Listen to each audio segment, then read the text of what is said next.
आज अगर आप इंटरनेट पे एक्टिव हैं, तो आपने तो इन्हें तो देखा ही होगा। कॉकरोच जनता पार्टी, सीजेपी, एक ऐसा आंदोलन जो सोशल मीडिया के एक छोटे से मीम से शुरू हुआ और या आज यानी कि 6 जून को दिल्ली का जो जंतर मंतर है, वो युवाओं के भीड़ से वापस से भर गया। एक हाथ में तिरंगा, एक तरफ social activist, education activist Sonam Wangchuk और दूसरी तरफ अमेरिका से सीधे लैंड हुए अभिजीत दीपके। नीट के पेपर और एजुकेशन सिस्टम के खिलाफ युवाओं का ये गुस्सा देखकर आपको क्या लगता है? कि यही ना कि वाह, देश का जो युवा है आखिरकार अपने हक के लिए बिना किसी राजनीति के सड़कों पर उतर आया है। लेकिन सुनिए जनाब, इंटरनेट की दुनिया में जो चीज़ जितनी सीधी दिखती है उतनी होती नहीं है। आज हम इसी कॉकरोच क्रांति के पीछे का वो कड़वा सच निखारेंगे जो आपसे छुपाया जा रहा है। पहले ज़रा इनके ऑफिशियल जो एजेंडाज हैं, मोटिव है, उनको अगर देखें तो सीजेपी कहती है कि वो युवाओं की पार्टी है, बेरोज़गारों की पार्टी है, उनकी आवाज़ है वो। और अगर कोई परेशान स्टूडेंट या छात्र अगर अगर उससे देखता है, उससे रिलेट करता है, तो एकदम से सही लगता है कि हाँ, कि पार्टी उसी के लिए है। ब ऑन अदर हैंड कि उनका जो एजेंडा है उसमें है कि नीट पेपर जो लीक हुआ, उसके लिए उनको मिनिस्टर का, धर्मेंद्र प्रधान जी का इस्तीफ़ा चाहिए। वो भी एक जायज़ बात है। उसके बाद उनका कहना है कि जो इसके पीछे थे, जो पेपर लीक में, उनके ऊपर भी कार्रवाई होनी चाहिए सख्त से सख्त। मैं भी उन्हीं के साथ हूँ कि सख्त से सख्त कार्रवाई उनके ऊपर होनी चाहिए, क्योंकि ये बहुत बड़ा है। इससे जो नुकसान हुआ है, जो उसके बाद जो लीक के बाद जो इशू हुआ, उसमें जो स्टूडेंट छात्रों ने जो आत्महत्या की, वो भी एक बहुत बड़ा है। उसका भी ज़िम्मेदार वही हैं। तो उनको वो तो देखना ही पड़ेगा उनको भी।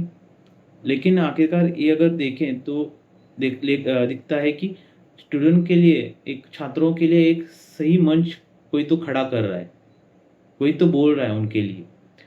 बट कहानी में ट्विस्ट जब तब आता है कि जब जो पहले बोल रहे कि इंडिपेंडेंट इंडिपेंडेंट क्रांति है, हम अपने बलबूते पे हैं, सब कुछ ये बोल रहे थे।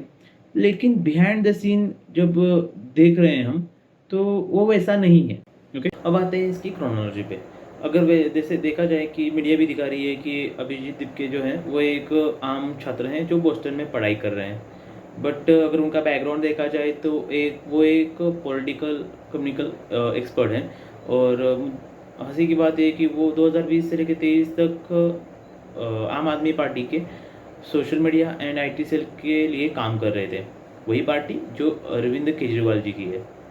और अगर उसमें भी देखा जाए कि जो बड़े बड़े सीजेपी के जो कोर मेंबर हैं, या जो कल परसों जो उनकी एक मीटिंग हुई थी दिल्ली में, एक प्रेस हुई थी, उसमें जो स्पोक पर्सन थे, वो भी सभी, अगर उनका देखा जाए थोड़ा ट्वीट्स वगैरह देखा जाए पुराना, तो वो भी सभी हैं, वो कहीं ना कहीं से कांग्रेस या आम आदमी पार्टी के आईटी सेल के लिए ही रिलेटेड है। उनका उन्होंने वही उसी पे ही काम किया है। और उसके बाद अगर हम डॉट अगर कनेक्ट करने जाते हैं, तो देखा जाए तो उसी के कारण, एंड वैसे देखा जाए तो वो ममता बनर्जी के से लेकर उद्धव ठाकरे तक सभी अपोजिशन अभी जो सीजेपी को प्रमोट करने के लिए लगी है।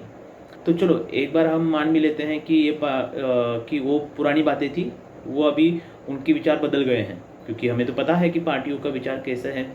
सपोज हम मान भी लेते हैं। लेकिन ये लोग जो आज छात्रों जिसके लिए लड़ रहे हैं, ये लोग आज सिर्फ छात्रों के लिए लड़ रहे हैं। तो फिर आज जो दूसरा सच है, जब आज दिल्ली के जंतर मंतर पर सीजेपी के नेता बेरोजगारी के ऊपर लंबे लंबे स्पीच दे रहे थे। अदर हैंड जब तो उसी टाइम पंजाब के लुधियाना में पीएसपीसीएल के यहाँ एक प्रोटेस्ट चल रहा था। सेम प्रोटेस्ट था, बेरोजगारी का मुद्दा था उधर भी। वहाँ पे क्या हुआ? वहाँ पे उनके साथ बातचीत हुई, उनकी बात सुनी गई, या उनको नौकरी दी गई? कुछ नहीं हुआ। ऊपर से उनको लाठीचार्ज किया गया। भुखमारी से, हाँ भेदभाव से, हाँ पक्षवाद से, के रहेंगे। तुम कुछ भी कर लो। उनको मारा गया क्यों? वहाँ पे भी तो हो सकता था, दिल्ली में तो नहीं हुआ ना। लेकिन अगर डॉट्स अगर हम जोड़े सभी को, तो इसमें दिखता क्या है कि वहाँ पे कौन सी पार्टी है? आम आदमी की पार्टी। दिल्ली में जो कॉकरोच पार्टी के पीछे दिमाग किसका है वो भी आपको पता है, सभी आम आदमी के ही जो एक्स पर्सन है वही है।